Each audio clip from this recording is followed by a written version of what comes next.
안녕하세요. 15주 1차 시 수업을 시작하도록 하겠습니다. 정신분석적 개인 심리학적 상담 모델로서 프로이드의 정신분석적 상담 모델에 대한 부분이 우리 부교재에서 안내되고 있는데요. 자세히 들려드리도록 하겠습니다.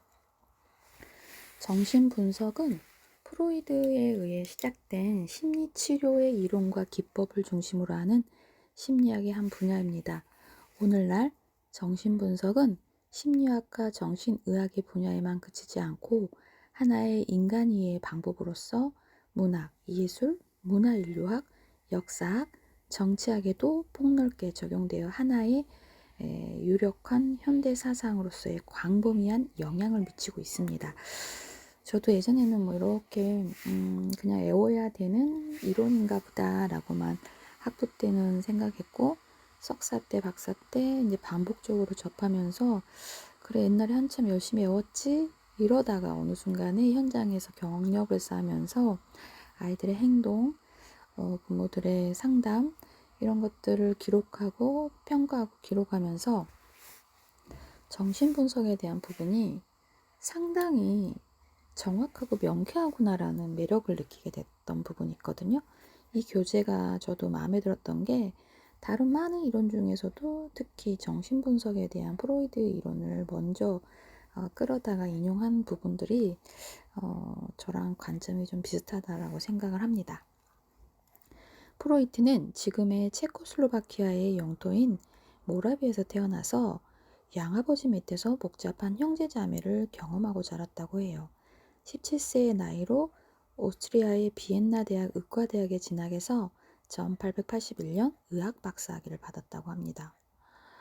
그러나 유대인이라는 제약 때문에 전공 선택이 자유롭지 못하여 생리학과 신경학을 공부해왔고요. 또 프로이드는 당대 유명한 생리학자 브루치의 실험실에서 연구원으로 지내면서 에너지의 변환과 보존에 관해 연구하였고, 이는 심리적 역동에 대한 그의 이론적 개념에 영향을 미치게 됩니다.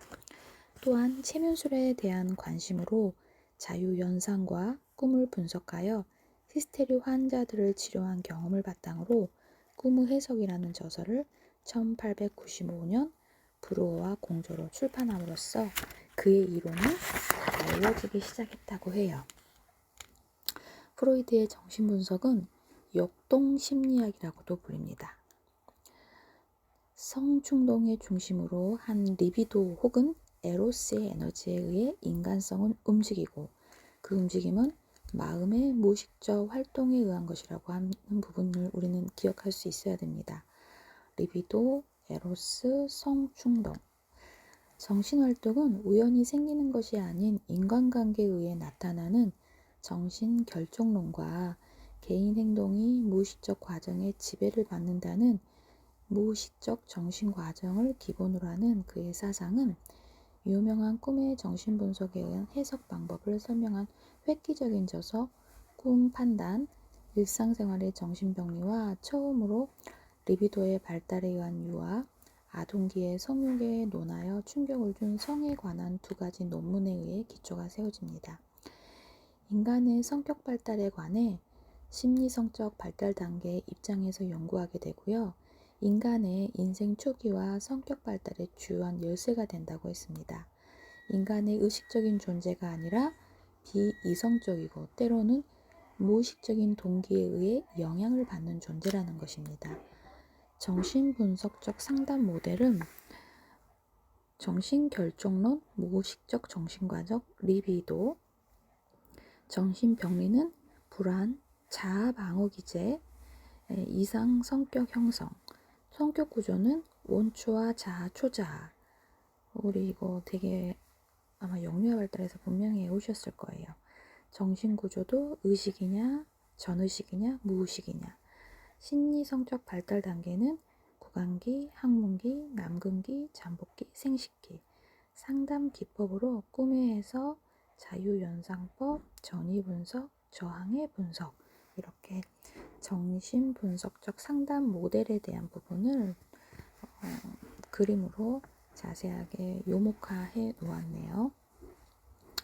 정신구조의 개념을 한번 살펴보면 프로이드는 인간을 의식의 영역 밖에 존재하며 비합리적이고 통제할 수 없는 무의식적 본능의 지배를 받는 수동적인 존재로 봅니다.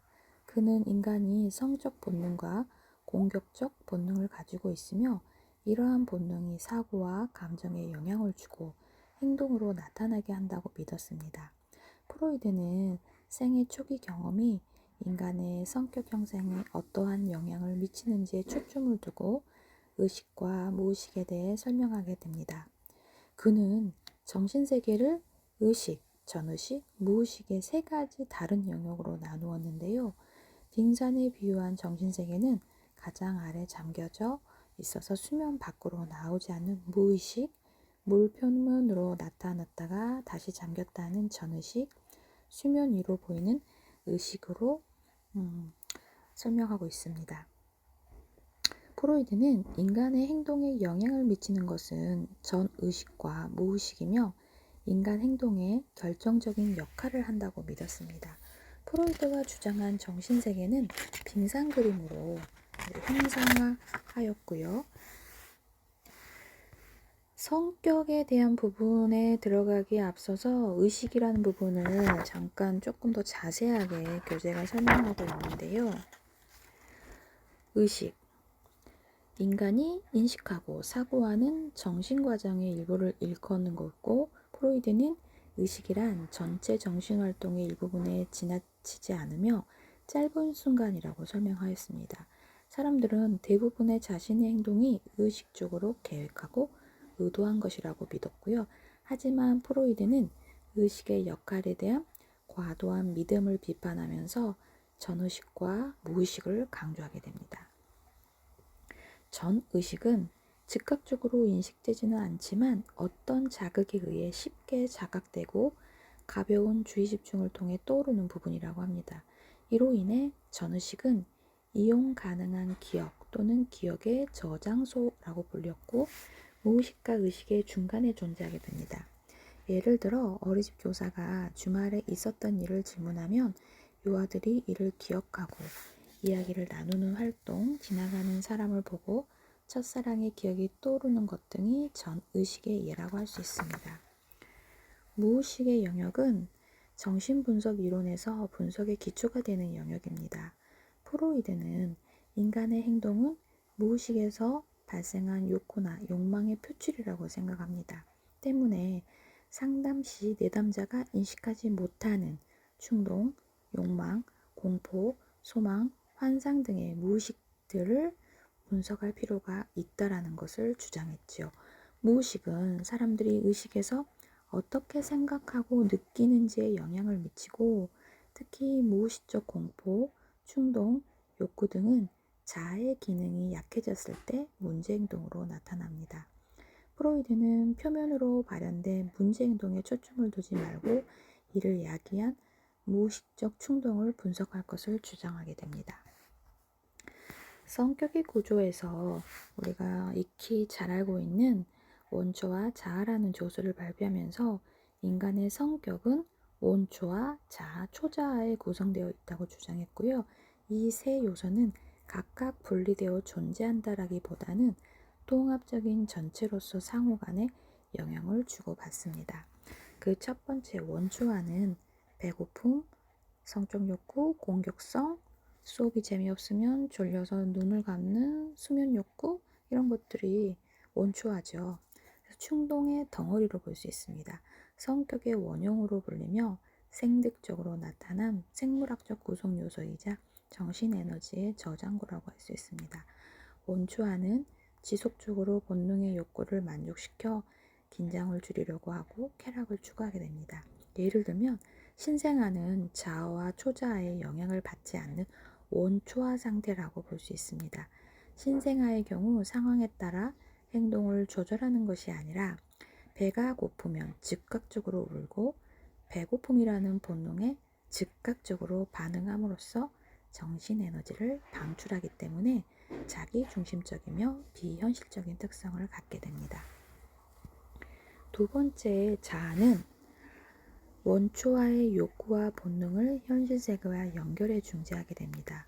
즉, 자아는 외부 세계와 내부 세계를 소통하게 하는 정신 세계이고, 영하기로 접어들면서 충동을 표출했지만 원초화에서 긴장을 참고 만족을 지연시킬 수 있는 자아의 기초적인 특성이 생성됩니다. 자아는 현실 원칙을 따르기 때문에 쾌락 원칙만을 지닌 원초와 갈등을 유발하게 되죠. 예를 들면 값비싼 스테이크를 먹고 싶은 욕구를 가지고 있는 사람이 자신의 경제적 현실을 생각해서 간단한 비빔밥을 먹는 것을 생각해 볼 수 있고요. 자아는 현실적인 비용 부담을 고려하여 스테이크를 먹고 싶은 식욕을 억제하고 지연시킵니다. 이 과정에서 자아는 방어기제의 일종인 합리화를 이용하게 하고, 붉은 육류는 지방이 많아 내 건강에 좋지 않을 거야. 대신 야채가 많은 비빔밥이 좋지라는 시기를 생각한다는 것이죠. 방어기제는 긴장 상태가 지속되어 이를 극복하기 어려운 경우 원래 욕구를 다른 방법이나 목표로 대체하는 일종의 심리적 균형을 위한 적응 기제라고 볼 수 있습니다. 도사, 전이, 승화, 퇴행 등의 방법을 통해 본능을 누르고 심리적인 균형을 이루고자 하는 부분이지요. 초자아는 유아기 후반부터 발달하게 되는데, 프로이드에 따르면 오이디푸스 컴플렉스를 경험하는 과정에서 초자아를 형성하게 됩니다. 초자아는 1차적으로 부모의 사회 과정을 통해 습득되고, 사회적 규범이나 도덕적 기준 등이 내면화된 신념을 말합니다. 초자아는 양심과 자아 이상이라고 하는 두 개의 하위 체계로 이루어집니다. 예를 들면 원초와의 충동에 의해 행동했을 때 부모로부터 처벌받는다면 유아는 죄책감을 느끼고, 이러한 죄책감은 자기 검열 체계인 양심의 형성에 중요성을 가지게 됩니다. 한편 착한 행동을 하였을 때 부모로부터 칭찬을 받는다면 유아는 자부심과 같은 자아 이상을 형성하게 됩니다. 초자아가 너무 강하면 자신에 대한 기대나 기준이 너무 높아서 과도하게 완벽을 추구하는 반면, 초자아가 너무 약한 사람은 반사회적 행동을 보일 가능성이 크다는 것이죠. 성격 발달을 살펴보면 프로이드의 정신분석학 이론에 의하면 인간의 성격 발달은 성적 에너지인 리비도가 어느 시기에 집중되느냐에 따라 달라진다고 하였죠. 특히 인간의 성격 발달은 생애 초기의 경험에 의해 성인기까지 영향을 미치므로 생애 초기가 인간의 성격 발달에 가장 중요하고 성적 에너지의 변화에 기반을 둔 심리성적 발달 단계를 이론화하였기 때문입니다. 구체적으로 심리성적 발달 단계는 구강기, 학문기, 난근기, 잠복기, 생식기로 나누어지고, 그 구강기에 대한 부분을 구체적으로 들려드리면 출생 때부터 18개월까지 해당되는 구강기는 말 그대로 입술, 입, 혀 등을 통해 쾌락을 경험하는 단계입니다. 이때 영아는 씹기, 깨물기, 빨기 행동을 통해 성적인 쾌락을 만족시킵니다. 구강기의 욕구는 음식물을 섭취하는 것을 용이하게 하기 때문에 인간의 생존을 위한 필수적 요소라고 볼 수 있죠. 하지만 영아기의 구강기의 욕구가 충족되지 못했다면 구강기 고착이 이루어질 수 있습니다. 이는 성인이 되었을 때 흡연, 폭식, 탐식 등에 대한 행동적 특성이나 욕설이나 빈정거림, 이런 언어적 공격성을 나타낼 수 있습니다. 학문기는 생후 18개월에서 만 3세까지 해당되는 단계로 리비도가 학문 영역에 옮겨간 시기입니다. 이때 유아는 배변 통제에 대한 훈련을 하게 되고, 그래서 어린이집에서는 배변 훈련 시기라고 합니다. 이 시기에는 관략근의 보유와 방출을 통해 쾌락을 얻습니다. 그래서 자기가 생산한 대변을 친숙한 엄마, 또 친분이 있는 선생님에게만 주려고 하는 그런 부분들이 영아들한테 많이 발견되기도 합니다. 유아들은 배변을 스스로 조절할 수 있는 능력을 갖게 되며 부모와 통제권에 대한 쟁탈을 하기 시작합니다. 즉 유아가 스스로 배변 통제를 할 수 있도록 기다려주고 격려하는 것이 필요한 시점인데, 부모가 너무 서둘러서 강압적으로 배변 훈련을 시킨다면 유아는 실패감과 좌절감을 느끼게 됩니다. 이는 부모에 대한 저항으로도 이루어지는데 의도적으로 배변 통제에 실패하기도 하죠. 반복적 배변 통제의 실패와 부모와의 갈등을 경험하면 항문기 고착적 성격이 되는데, 이는 항문기 보호적 성격으로 완고함, 인색함, 강박적 특성으로 나타나거나 또는 항문기 방출적 성격으로 지저분하고 정리정돈을 안 하거나 낭비벽, 성적 문란 등으로 표출되기도 합니다. 세 번째, 남근기는 만 3세부터 6세까지 해당되는 시기로 리비도가 성기에 집중됩니다. 이때 유아들은 자신의 성기를 만지작거리는 행동을 통해 쾌감을 느끼게 되고, 이 시기에는 이성의 부모에게 무의식적으로 성적 소망을 느낍니다. 나만은 어머니를 사랑하는 것, 아버지에게 들키면 자신의 성기를 거세당할지도 모른다는 거세보람을 느낀다는 거죠. 한편 유아는 아버지에 대한 성적 환상을 가지고 있기 때문에 어머니에 대한 경쟁심을 느낀다고 합니다. 남아가 이 시기에 극복해야 하는 것은 오이디푸스 컴플렉스라고 하고, 여아가 경험하는 일렉트라 컴플렉스라고도 부릅니다. 이러한 컴플렉스를 극복하는 과정에서 이성 부모를 모델링하여 양심이나 도덕적 기준을 학습하게 됩니다. 하지만 긍정적 적응이 어려워 남근기에 고착된 성인 남성은 과장이 심하고 야심적이며 여성은 성적 문란을 나타낼 수 있다고 프로이드는 주장하게 됩니다. 네 번째, 잠복기는 만 6세부터 12세 정도까지의 사춘기 이전의 학년기를 말합니다. 이 시기에는 성적 에너지가 무의식 속에 잠복하며 내적 갈등이 다소 줄어듭니다. 학년기에 접어든 아동은 유아적 성욕 대신 타인과의 관계 형성을 확대하는데 에너지를 집중시키게 됩니다. 또래들과 함께 취미생활을 하고 우정을 쌓으면서 성적 충동을 승화시키는 거죠. 잠복기는 잘 보낸 경우는 적응 능력이 향상되고 학업에 매진하거나 원만한 대인관계를 갖게 됩니다. 반면 잠복기에 고착되면 이후 이성에 대한 정상적인 발달을 이루지 못하고 동성 간의 우정에 집착할 수 있고, 극단적인 경우 신경증이나 공격적 행동을 취하게 됩니다. 생식기는 사춘기와 함께 시작이 되고 이후 청소년기에 해당이 되고요.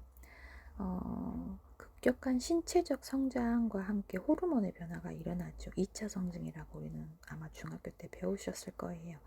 잠재되었던 성적 에너지가 다시 급격히 활동하면서 이성을 상대로 육체적, 정신적 사랑을 느끼며 이를 충족시키고자 합니다.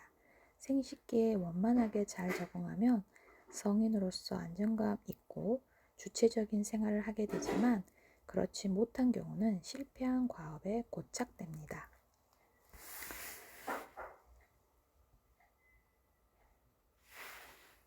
우리 교재 159페이지에 구강기, 학문기, 남근기, 잠복기, 생식기에 대한 특징이 도표로 프로이드의 성격 발달의 특징하고 아주 자세하게 잘 나와 있고요.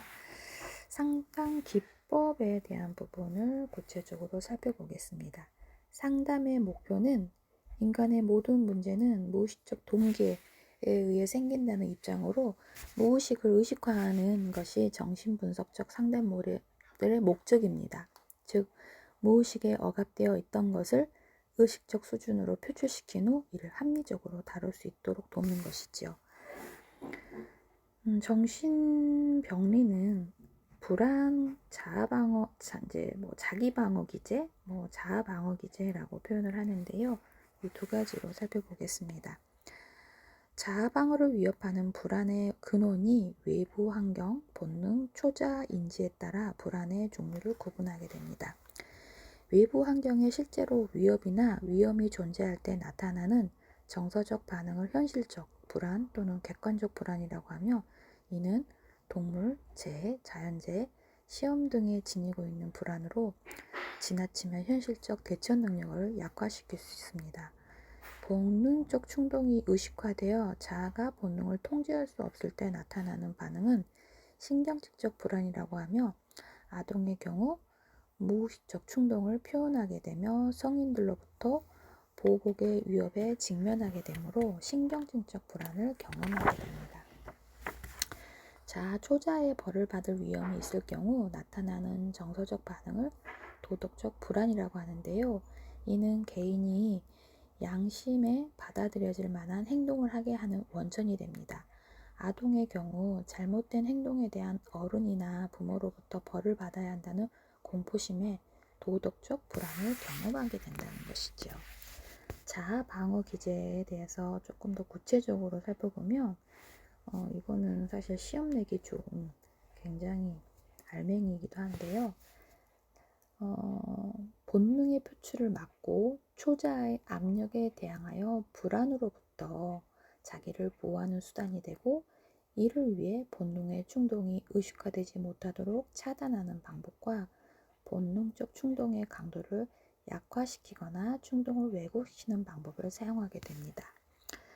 자아의 방어 기제에서 이제 종류별로 억압, 투사, 반동 형성, 전위, 고착, 퇴행, 감정의 고립, 취소, 신체화가 있는데요.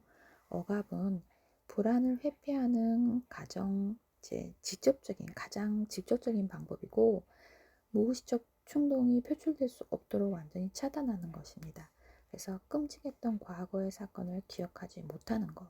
투사는 스스로 받아들일 수 없는 충동, 태도, 행동 등을 다른 사람이나 환경 탓으로 돌리는 것이죠.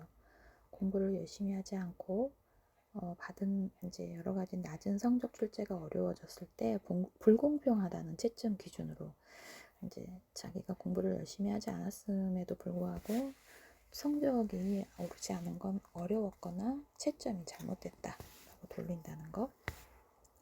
반동 형성은 사회적으로 용인될 수 없는 충동이 표출되는 것이고, 그 충동이 의식 수준에 반대로 표출되는 것. 좋아하는 친구에게 친구들 앞에서 내가 싫어 라고 말하는 것. 전이는 본능적 충동을 만족시키기 위하여 선정된 대상에게 어떤 장애물로 인해 접근할 수 없을 때 새로운 대상으로 선정하게 됩니다. 부모님에게 야단맞고 고양이에게 화풀이 하는 것. 고착은 일정한 단계의 좌절이나 불안이 지나쳐 해결되기 힘들 때 현재의 발달 단계에 머무르면서 다음 단계로 이동하지 않는 것이라고 해요. 고착. 예를 들면 부모에게서 독립하지 못하고 의존적인 것을 고착이라고 합니다. 퇴행은 현재 단계에서 좌절이나 불안이 지나치면 이전 발달 단계로 되돌아가는 것인데요. 다시 대소변을 가르지 못하는 행동들을 아마 이제 동생을 본 영화나 유아에게서 현장에 가셔서 여러분이 조금 현장에서 경험을 하게 될 스토리일 거예요.